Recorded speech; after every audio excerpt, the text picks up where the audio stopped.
Good morning, everybody. It is Tuesday, February 14th. Happy Valentine's Day to everybody. We have two presentations on the agenda for this morning, and we are going to start with a proclamation recognizing Teen Dating Violence Prevention Month by Councilmember Katz and County Executive Elrich.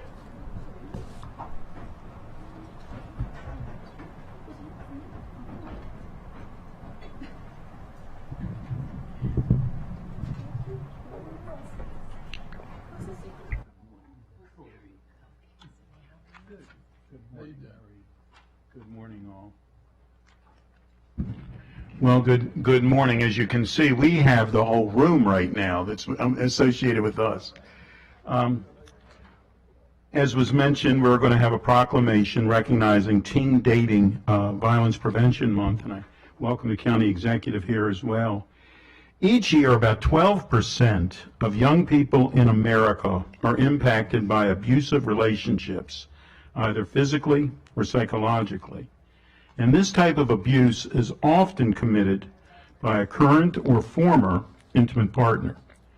Teen dating violence can also occur on social media in terms of cyber stalking or non-consensual distribution of intimate images. Choose Respect Montgomery is an initiative of the Montgomery County Domestic Violence Coordinating Council, and I've had the honor of serving as past chair of that board as well. Their mission is to reduce domestic violence and create a safe community for families in order to live free of abuse. According to statistics provided by Choose Respect Montgomery, 1 in 3 teens is experiencing some type of dating violence. One sign of teen dating violence is when a student withdraws from a favorite school activity and their group of friends. Sudden changes in physical appearance may also signal abuse in a relationship. Both girls and boys can be victims of this type of abuse. We are here to raise awareness against teen dating violence. This month-long effort focuses on education to stop dating abuse before it starts. Go to a trusted adult if you're experiencing teen dating violence. On October 16th, Choose Respect will feature an afternoon program called Respect Fest at the Wheaton Community Recreation Center. If you've never been, you owe it to yourself to go. It's quite a day. I urge all teens to attend this incredible event featuring education on this topic, music, food, and giveaways. Montgomery County government is going to light up Memorial Plaza in orange in recognition of Teen Dating Violence Prevention Month. Together we can stop teen dating violence. I'm going to ask the group after the county executive speaks to introduce themselves as well. But we were supposed to wear orange. Some of us got the word. But anyhow, my friend County Executive Mark Elder. There's no vaguely orange anything in this tie. I think close. Yeah, I already recognize. I just don't have any orange ties in my closet. So just a couple things I want to touch on. One is this is really important work. Far too many people get affected by it. If you are affected by it, it's not likely to be just a teenage experience. The experiences that teenagers have can impact them through their entire lives. So this is not a short-term problem. This becomes a long-term problem. I'm really appreciative of the work that's done. I've been to a number of the teen programs that were done over at Richard Montgomery High School, and it was particularly before COVID. It was amazing to see so many people out there, and one of the, I think my favorite parts of the programs was the videos, where you see some of the really creative videos that some of our teen members created to talk about and educate their friends about the domestic violence and its impacts. A lot of different groups are involved in this. I will actually read them because I'm not going to remember this list. And this included Montgomery County Public Schools, the Family Justice Center, the State's Attorney's Office, the Council, the Commission for Women, Montgomery County Police Department, DVS Legal Services, and many more. And all these collective efforts actually do reach thousands of teenagers in Montgomery County. So this is an important month. Anything we can do to raise awareness is important. Anything we can do to make sure that victims of domestic violence have the assurance that they have support and that the county government will stand behind them and provide services is very, very important. And it's all part of the broader issue of domestic violence, not just with teens, because domestic violence in adults often starts with people who got permission to act that way when they were younger. And young habits don't necessarily extinguish themselves when people get older. So it's important that we're doing this work, and I just want to thank everybody for coming here today. And eventually I look forward to actually seeing some of the video. We're going to read the proclamation in a second, but if you could please, everyone introduce themselves and who you're representing. I'm Carolyn Padilla. I'm an intern at the Family Justice Center, and my direct supervisor is Amy Palumbo. I'm Amy Palumbo. I'm an attorney with DVS Legal Services, and we provide legal services for survivors of domestic violence in the county. Lieutenant Dave Cohen. I'm a Deputy Director of the Special Victims Investigations Division of the Montgomery County Police. Max Lee, I'm the Sheriff for Montgomery County, and we help oversee the Family Justice Center. I'm Andrea Sandoval. I'm under Client Services for Family Justice Center. Hi, I'm Isabel Rubin. I'm also a legal intern for the Family Justice Center. Hi, I'm Phoebe McCann, and I'm a Domestic Violence Coordinating Council intern at the Family Justice Center. Good morning. I'm Tondela Royster, Commission for Women. Good morning. I'm Debbie Feinstein. I'm Chief of the Special Victims Division for the Montgomery County State's Attorney's Office. Good morning. Tom Mannion, Director of the Family Justice Center with the Sheriff's Office. Hello, Smita Varaya, Program Manager of the Domestic Violence Coordinating Council with the Sheriff's Office. Good morning, everyone. My name is Shella Cherry, and I serve Montgomery County Public Schools as the Director of Student Leadership and Extracurriculars. Thank you. Mr. County Executive. Whereas teen dating violence occurs within dating relationships when one partner seeks to gain power and control over another person and includes any of these types of abuse: physical, sexual, psychological, emotional, financial, stalking, and technological abuse, and whereas 1 in 3 teens in the U.S. will experience physical, sexual, or emotional abuse from someone they are in a relationship with before they become adults. 1 in 10 Maryland high school students report experiencing physical violence in a dating relationship, and 1 in 10 report experiencing sexual violence in a dating relationship. And whereas February is Teen Dating Violence Awareness Month and provides an opportunity for our community to acknowledge the prevalence of teen dating violence and to promote education about this issue for our residents, and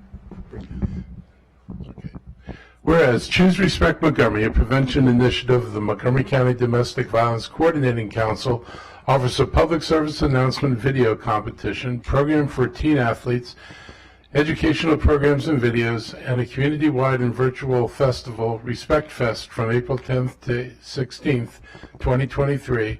Choose Respect is supported by Montgomery County Family Justice Center Foundation, Montgomery County Public Schools, and many partner agencies who offer services and support for teens. And whereas together we can reduce dating violence in Montgomery County through public awareness, now therefore be it resolved that the County Executive, Public Safety Chair, Councilmember Katz, and the entire County Council of Montgomery County, Maryland, hereby proclaim February 2023 as Teen Dating Violence Prevention Month in Montgomery County. And we ask our community to recognize the pervasive problem of teen dating violence, to engage in education and prevention efforts, to support our friends and families in the process of seeking services, and to spread the word about the help available through the Family Justice Center, presented this 14th day of February in the year 2023. thank you. And I'm going to ask Debbie Feinstein to please say a few words as well, please. Thank you so much to Councilmember Katz and to County Executive Elrich for your words this morning. Again, my name is Debbie Feinstein. I'm Chief of the Special Victims Division for the Montgomery County State's Attorney's Office, and I'm the former chair of the Domestic Violence Coordinating Council and current chair of our Choose Respect initiative. Teen dating violence, as you've heard, is incredibly and unfortunately pervasive in our society. 1 in 3 teens are impacted directly by teen dating abuse.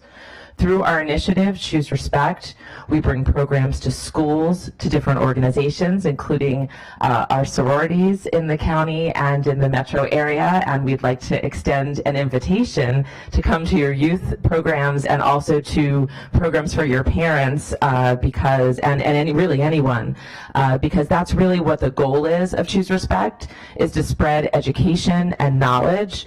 And one of the biggest barriers to people reporting teen dating violence and domestic violence in general is shame, fear, embarrassment.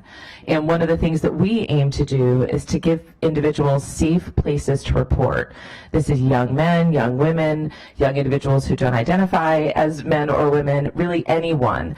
And unfortunately, we actually do see higher numbers of teen dating violence and domestic violence among the LGBTQA+ community.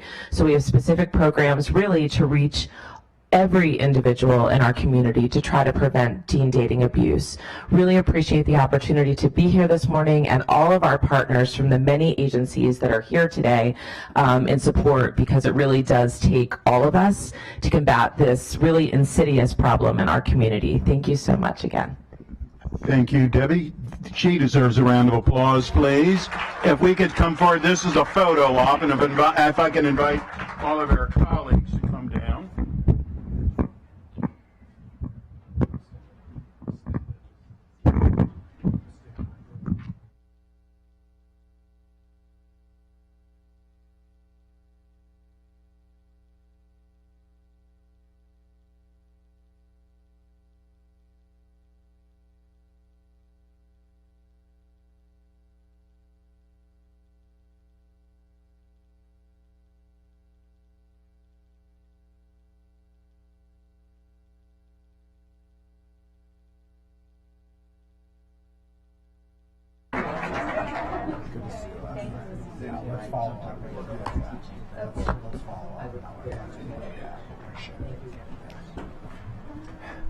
Thank you very much, Councilmember Katz, County Executive, and everybody for that proclamation. So incredibly important to highlight teen dating violence, especially on Valentine's Day. But we're going to switch gears. We have a full chamber today to continue the celebration that was downstairs this morning, and that is a proclamation recognizing the Divine Nine fraternities and sororities by Councilmember Sales and Councilmember Joando.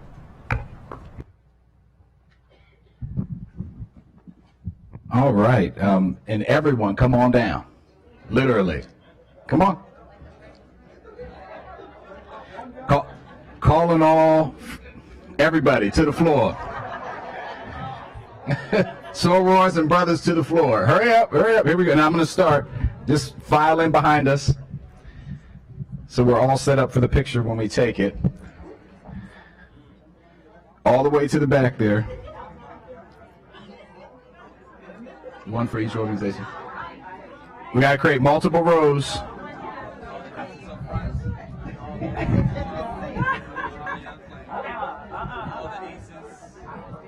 All right. There's a big row back in the back. Let's go. Keep coming. Keep coming. Keep coming. Put them right there. That's good. Yeah. I had 8, so. Okay. Keep coming. There's a row in the back there that's not covered. Don't worry. We're going to get you all. He's going to take a high picture. All right. Good morning, Good morning, everyone. As you can see, we have a beautiful collection here today of the Divine Nine represented black fraternities and sororities.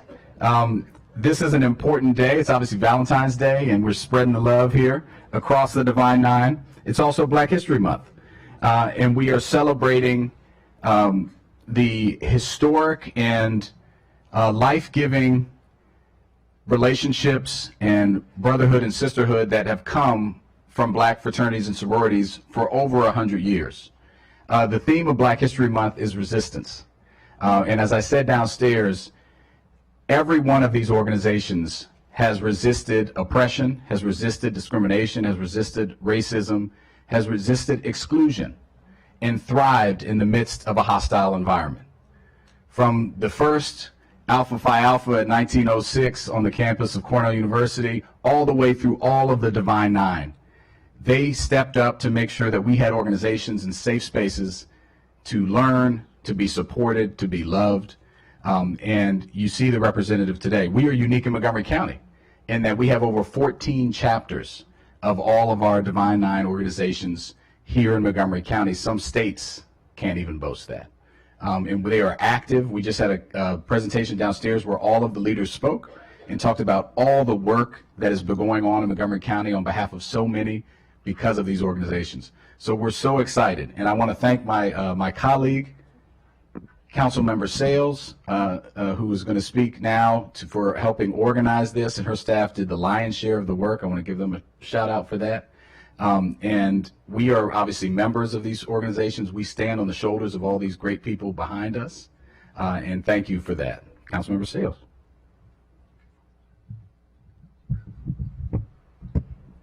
Thank you, Councilmember Jawando, and I just want to thank all 9 Divine Nine chapters for coming here and celebrating Black History Month with us and sharing the incredible contributions they've made to our county, especially our youngest residents.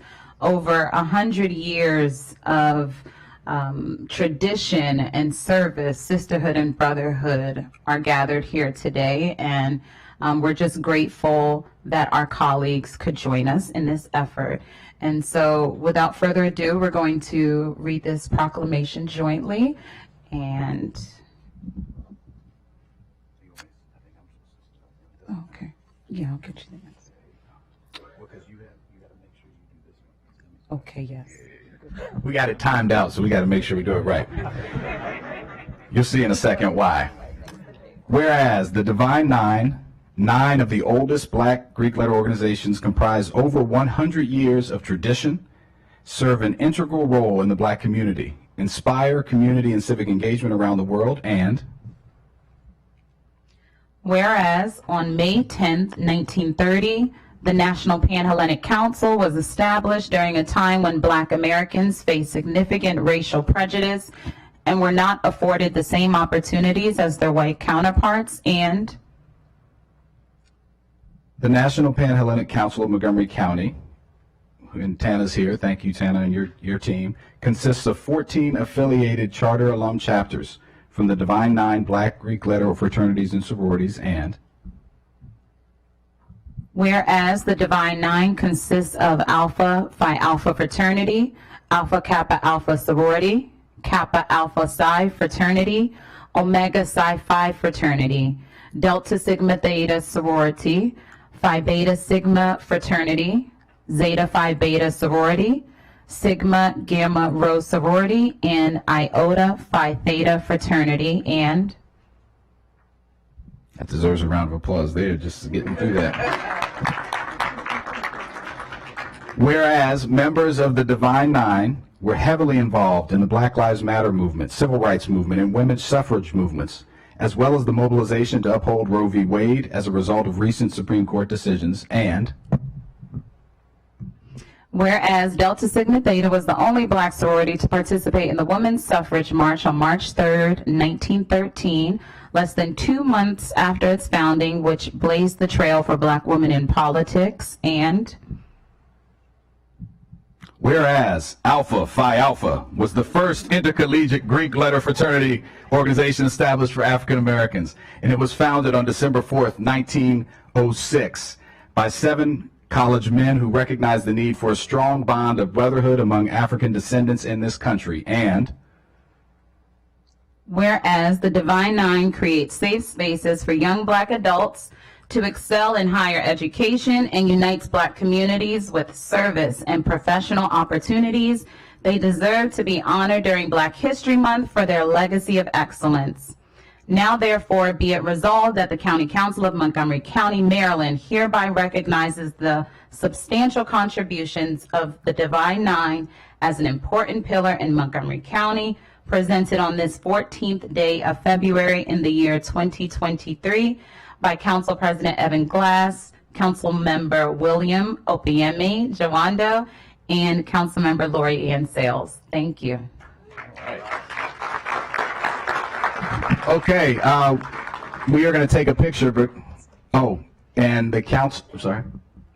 Yes, our colleagues are probably they can probably stand as opposed to, unless you want to try to get into this, but I think probably stand behind us.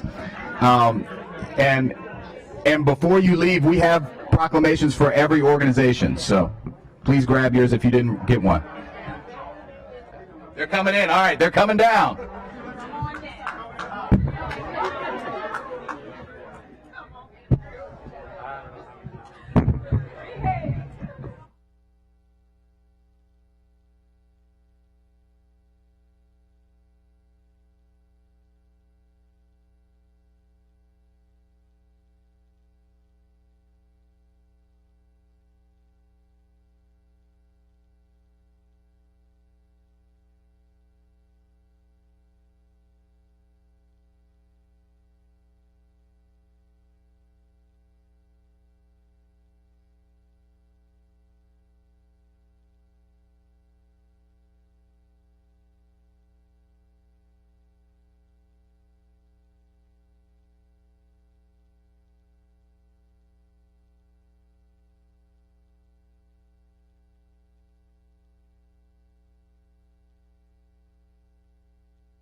good morning. I appreciate the love and energy in the room this morning. That was a great presentation. Thank you again, Council Members Jawando and Sales, and all of the members of the Divine Nine for being here and for everything that you are doing out there in the community as well. So thank you very much. And we are going to move on to general business right now. Madam Clerk, do we have any announcements? Good morning, Council President, Council Vice President, Council members. We have no agenda or calendar changes today. Thanks. There you go. And there are no minutes to approve either. So we're going to move on to action item number 1, which is action on the spending affordability guidelines for the FY24 operating budget. And I'm going to turn it over to the chair of the Government Operations Committee, Councilmember Stewart. Great. Thank you, Council President Glass. I want to thank my colleagues on the committee, Council Vice President Friedson and Councilmember Katz. Today we're going to take action on our operating budget spending affordability guidelines. Like the capital budget guidelines that the Council passed last Tuesday, the operating budget spending affordability guidelines are required by the county charter with specific requirements set forth in our code. Unlike the capital guidelines that we discussed last week, which look at a multi-year period, the operating guidelines only look at the upcoming fiscal year. There are 3 required components for the operating budget guideline that the GO Committee reviewed and made a recommendation that we'll present to you today. The first is a ceiling on the funding from ad valorem real property tax revenues. The second is a ceiling on the aggregate operating budget, and the third is a separate budget allocations for all agencies and certain non-agency uses. When setting the operating spending affordability guidelines, the code states that the council should consider the condition of the economy, the level of economic activity in the county, trends in personal income, and the impact of economic and population growth on projected revenues. It's important to know that while this process establishes key affordability targets, it does not restrict the council from adopting a budget in May that differs from the targets, nor does it create any restrictions for the executive's budget submission. The aggregate operating budget ceiling does create a supermajority voting requirement. So if the council adopts a budget in May that exceeds the adopted aggregate operating budget ceiling, it would require 8 votes to do so. The council is required to adopt the operating budget guidelines by the 2nd Tuesday in February, so the committee's recommendations are being considered today, the 2nd Tuesday in February. Of the 3 items that we discussed in the committee, here are our recommendations. First, the committee recommends setting the ceiling on funding from ad valorem real property tax revenues at the average weighted property tax rate approved in FY23. This is consistent with prior years and the December 2022 fiscal plan update. That was a consensus of the entire committee on that recommendation. Number 2, the committee recommends setting the ceiling on the aggregate operating budget at $5,686 million, a 2.16% increase from the FY23 approved aggregate operating budget based on the estimated increase in personal income for 2022. This recommendation was approved 2-to-1. I did actually go for another option that was, I supported the 2.83% increase based on the increase in agency allocations estimated by the executive staff in the December plan, and we'll discuss that in a moment. The third recommendation from the committee is allocate the proposed aggregate operating budgets as detailed in your packet. The committee's recommendation for current revenue, or PAYGO, was an increase of $82 million over the fiscal policy level shown in the December fiscal plan update. And that, again, was a recommendation by all the members of the committee. Specifically on this last item, just to make sure it's clear, the GO Committee unanimously recommends setting PAYGO for FY24 at $112.8 million. That's $82 million higher than was shown in the December 2022 update. And that was based on the conversation we had in the committee.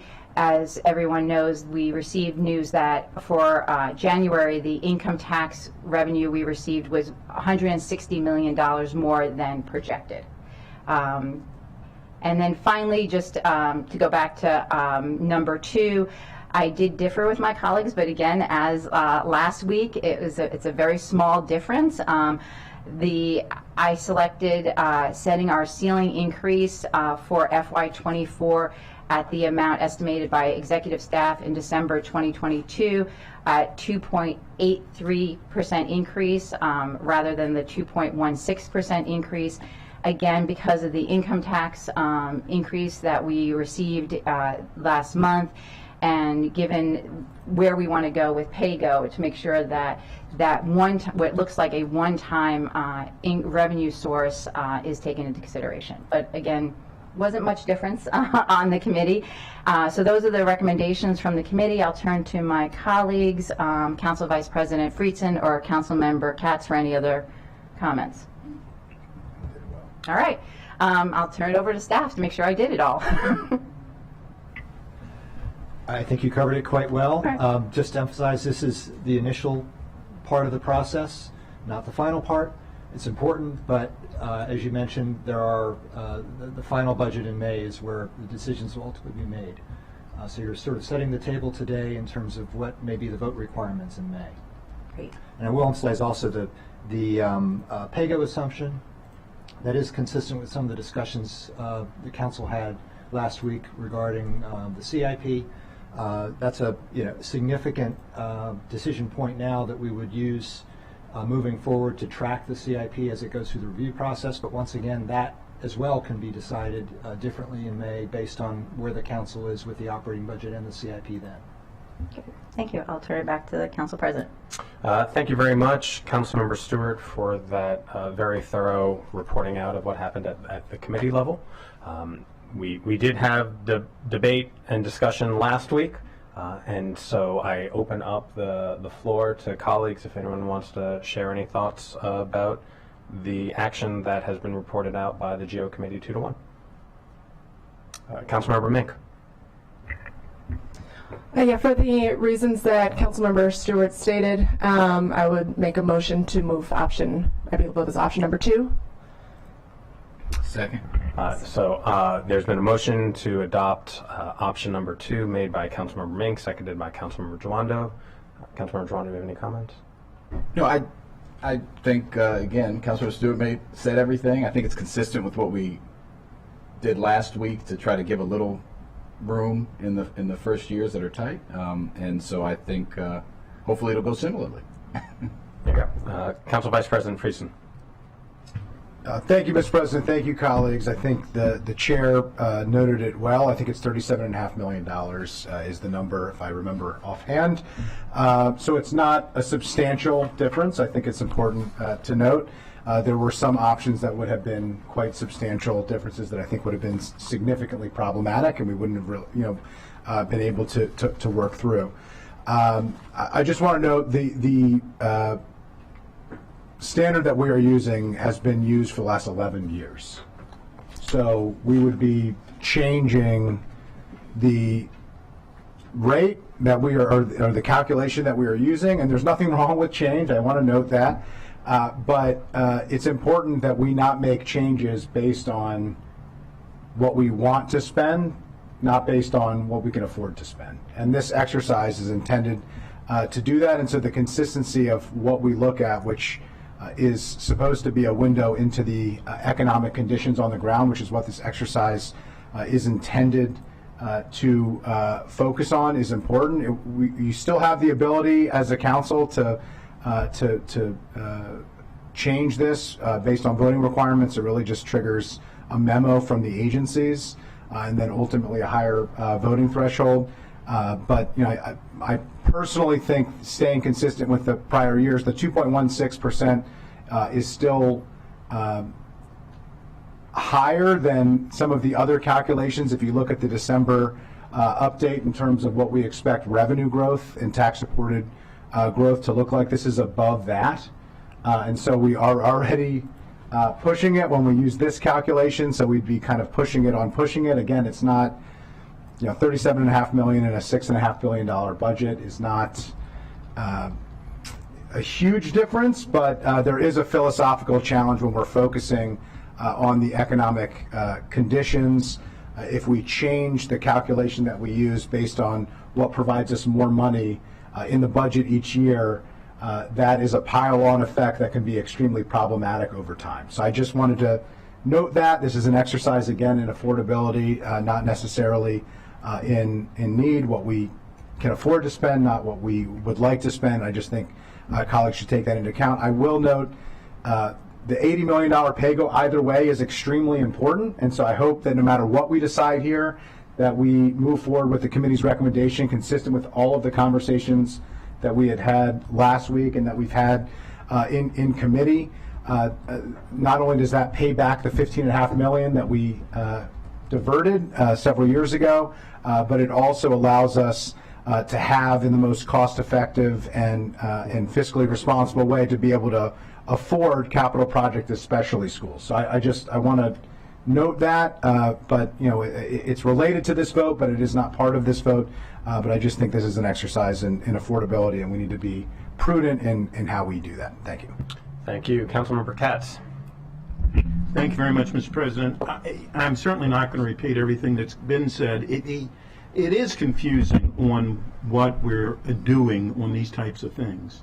And candidly, it as has been noted, this is not a huge difference. And I believe that Council member, the Vice President, said it well, that this is an affordability that we're need to keep in mind, one-time money, etc.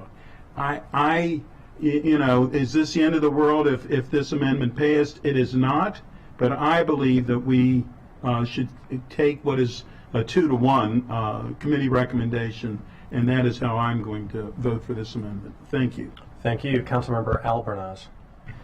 Thank you. I really appreciate the GO Committee's deliberations and discussion and the Chair's excellent overview and thoughtful comments. There is a distinction for me between CIP and operating. So 37 in the grand scheme of a $6 billion budget may not seem like a lot, but it is a lot. If we are going to utilize those funds to hire new positions, for example, or create new FTEs, my concern is that if a year from now or 2 years from now, there could be a boomerang effect. And so we have to be very cautious given the conditions on the ground now that we know are not going to be the same a year from now. And I remember vividly when I was and I'm going to use this reference many times, and I apologize to my new colleagues. My older colleagues have heard me say this many times, but I will never forget that as the director of the Department of Recreation, from one fiscal year to the next, our budget increased by around $4 million. We hired all these new staff members, and within 9 months, we had to let them know that they were going to go through a reduction in force process. We had 2 recreation centers that we built, and we had to remain closed for almost a year because we could not afford to staff those buildings. And so I'm more cautious in contiguous ongoing spending when it comes to an operating budget than I am one-time spending in CIP because of the potential long-term ramifications. And so for those reasons, I think maintaining consistency here is important. And I hope that the projections that have been made by a number of economists don't come true. But for those reasons, I think it would be better to hold the line for now, and then make adjustments if we need to, if the picture looks better in the near future. But for those reasons, I won't be supporting this amendment, but I wanted to explain the distinction between my support for the CIP versus the operating. Thank you. Thank you. Councilmember Stewart. Great, thank you, and I appreciate my colleagues' thoughts on this. I just want to clarify one thing, and you can find this, I think it's on page 6 of the packet, the staff report, that over the last 10 or 12 years, prior councils actually have used different things to set. It hasn't always been tied to the estimated rate of total personal income growth. For example, in 2021, it was tied to the increase by the rate of inflation. In 2019, it was tied to increase by COLA for Social Security. So it hasn't been predominantly, councils have tied it to the total personal income growth, but I just wanted to have that one clarification that it hasn't been consistent for the last 11 years. Thank you for the clarification. Councilmember Jawando. Thank you. I appreciate that point that was made, because this can be confusing to folks, and people need to know that just because it's said doesn't mean that's what happened and what actually happened. And you brought up the year connected to inflation. We've had some of the highest inflation we've ever had. Everything costs more. The cost to provide the services that our county government and others and partners are providing costs more. And this is, as was stated in the packet and in the GO discussion, this is not a large change compared to the majority in the committee, but it does give us some cushion and is reflected in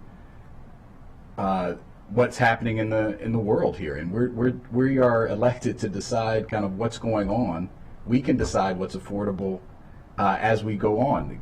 The council staff mentioned this is not the final decision. There are other things in mix, with the CIP, obviously with the operating budget. We will get updated and final numbers, and we can always revisit. But I think we should take that responsibility and give us our residents a little cushion here, because it's been difficult. And the decisions we make, if they're gonna aggregate at the end. If we limit ourselves too much, we're gonna have to look at things like cutting services at a time where we don't need to. And I hope we don't get there. But all these things aggregate and kind of lead to something. And so I think we want to provide a little cushion, a very small cushion here. I think this is very reasonable. If I was on the GO committee, I might have wanted to do more. So I think the context is really important in that way. So appreciate the discussion and hope we can move this forward. Thank you. Councilmember Balcom. Thank you. I wanted to appreciate Councilmember Albornoz talking about the difference between the CIP and the operating. I'm a fiscal conservative in this regard, and I think that option number 4, tying this to personal income, that is going to correlate most with our actual revenue. And I think that the idea that we have the option further down the road, if the money's there, to make that change. And I feel confident in my colleagues that if we do have the money, that we can spend it. But if we don't, I think that I appreciate this, the average personal income number better. Thank you. Thank you. I'll jump in here. I appreciate hearing everybody's thoughts and definitely appreciate Councilmember Albornoz differentiating between the operating budget and the capital budget. I think that is an important distinction, but I appreciate the clarity in which the GO committee chair highlighted the council's history in setting this rate. And I'm looking at that chart right now, and the basis over the last 13 years, 12 years at least, has been basing it based on the rate of inflation, basing it based on the rate of personal income growth, the COLA for Social Security, funding at prior funding for county functions, and then there were years where there were no increases. And so the self-determining factor here, which option 2 is not outside the bounds of and doesn't differentiate very much from the original proposal. It is a minimal change, but it is an impactful one based on the times that we're in. And I am comfortable with the minimal change, and so I'll be supporting the motion. Council Vice President Friedson. Yeah, thank you. Appreciate the chair clarifying. My point that I did not articulate well was that this is the most predominant, but also that the previous 11 years have been based on economic conditions, and the agency allocation is not an economic factor. It's based on the agency allocation from December, and the point that I was trying to make is that this is an exercise in affordability, which should be based on specific economic factors, and we have chosen before among what is happening in the economy. Again, not a huge difference, $37.5 million, but I do think that Councilmember Albornoz raised an important point, as we talked about before. The capital budget is one-time expenditures. The operating budget overwhelmingly is ongoing expenditures, and so we're not just committing to today, we're committing in large part to perpetuity. There's a very small portion of the operating budget, unless we eliminate positions, that we're able to reduce in future years, and so we have to be very prudent in the decisions that we make. So I just want to note that, and I appreciate the clarification, and thank you for noting that, and with that, I'll yield back to you, Mr. President. Councilmember Mink. So I wanted to thank my colleagues for a very thoughtful discussion, and also wanted to tag onto what Councilmember Albornoz was mentioning about the need to consider our adjustments on an ongoing basis, and I look forward to conversations about also increasing revenue and finding ongoing increased revenue streams to help us fuel this conversation as well. Okay, I do not see anybody else in the queue, so all those in favor of the motion made by Councilmember Mink and seconded by Councilmember Jawando, raise your hand. That is Councilmember Jawando, Councilmember Stewart, myself, Council President, Councilmember Sales, Councilmember Mink, all those opposed. And that is everybody else. Okay, so the motion fails. Not seeing any other discussion. Councilmember Stewart. I just wanted to move the recommendations from the Government Operations and Fiscal Policy Committee on the spending affordability guidelines. Okay. Second. It's moved by Chair Stewart, seconded by Councilmember Luedtke. This is a hand vote. All those in favor of the GO recommendation? And that is everybody. Okay. Thank you very much.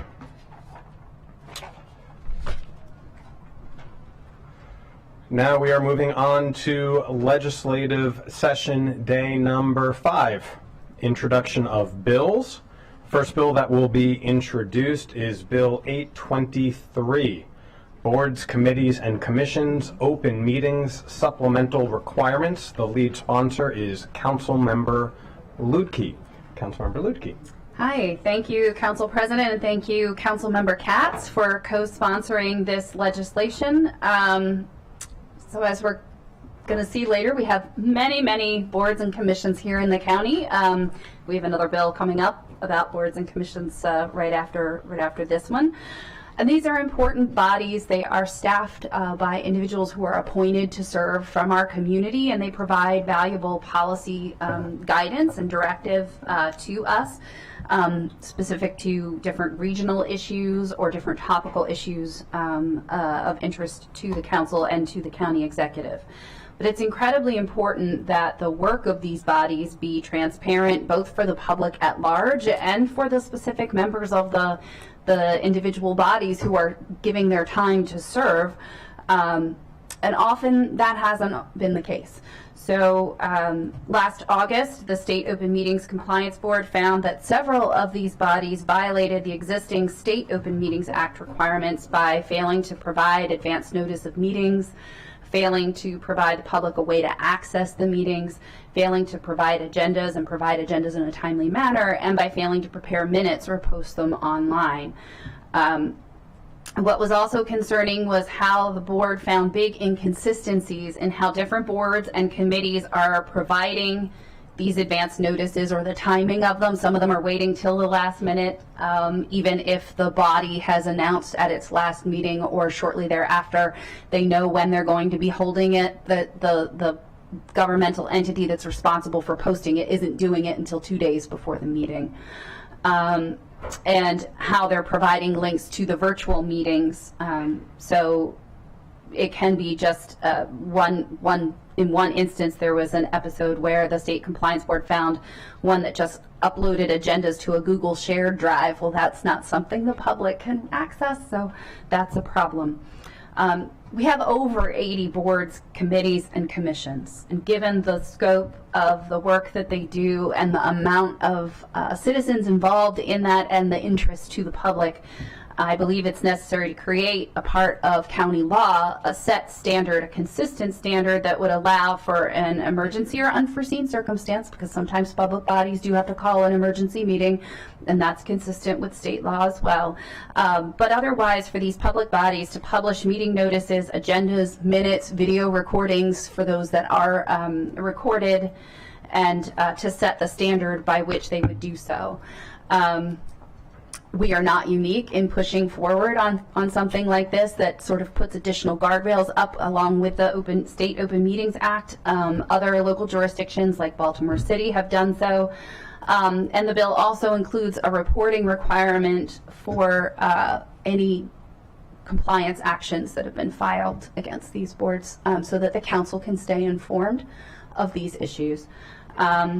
And I think that this is the best course of action for us as a county government to ensure transparency in government and to ensure that each of these committees is functioning more efficiently, and so that they can perform the work that we need them to do.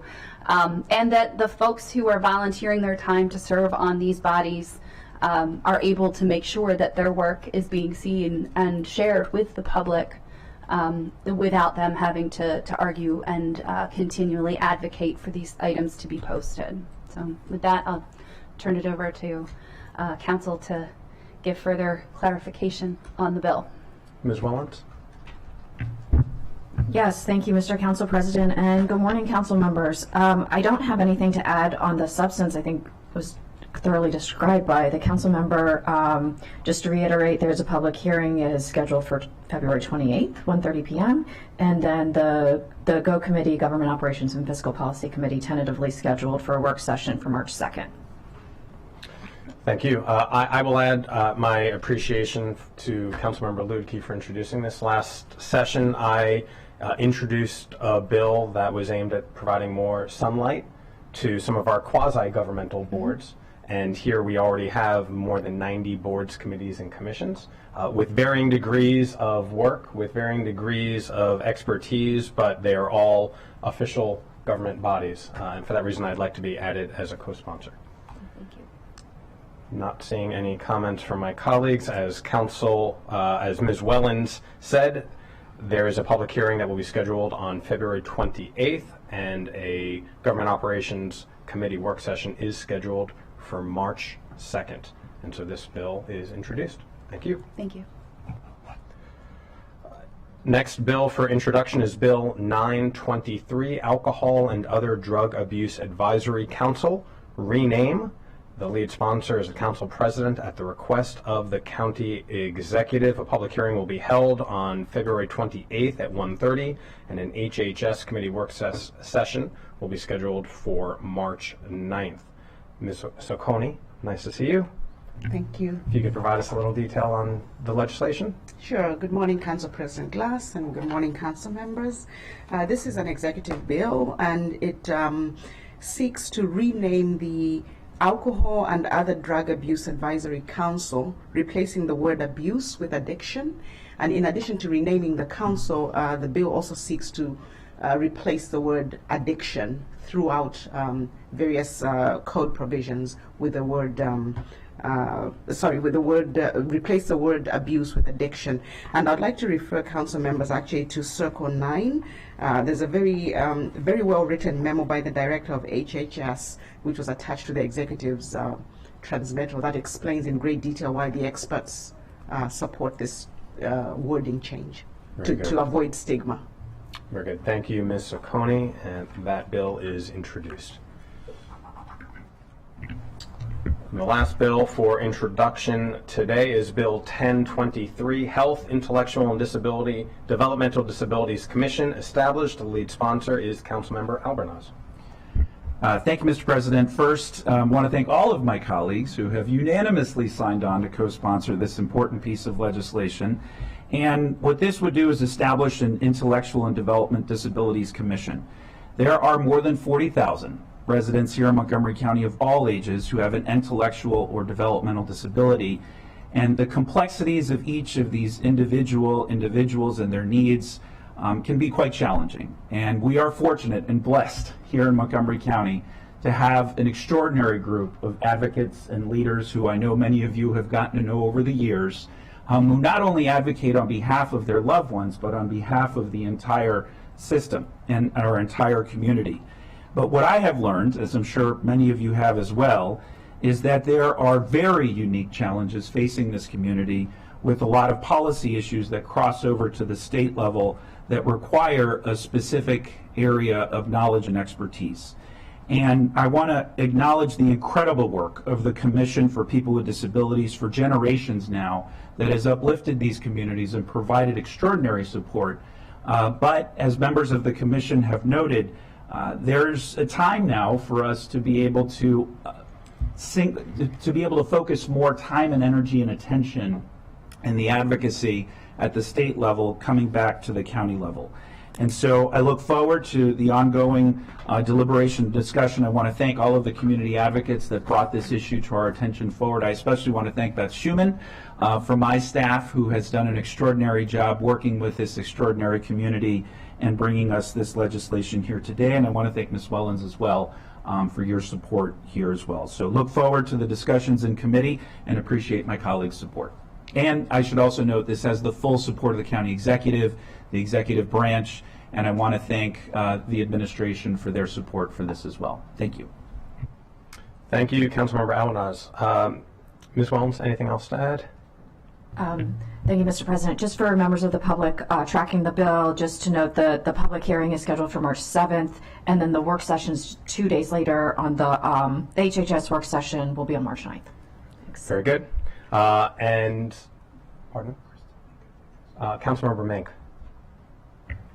I just wanted to give a quick thank you. I know that we are all signed on to this, but this was one of the issues that came up most frequently, most reliably as I was knocking doors throughout the campaign, because so many folks are struggling with this. It's just a very difficult issue to disentangle because of, as you mentioned, Councilmember Albanaz, both the state and local implications. And so I'm really grateful to you for bringing this forward, and thank you to your staff and to Ms. Wellens as well. Very good. Full council supports this, and with that, it has been introduced. We're now going to move over to the consent calendar. May I have a motion to approve the consent calendar?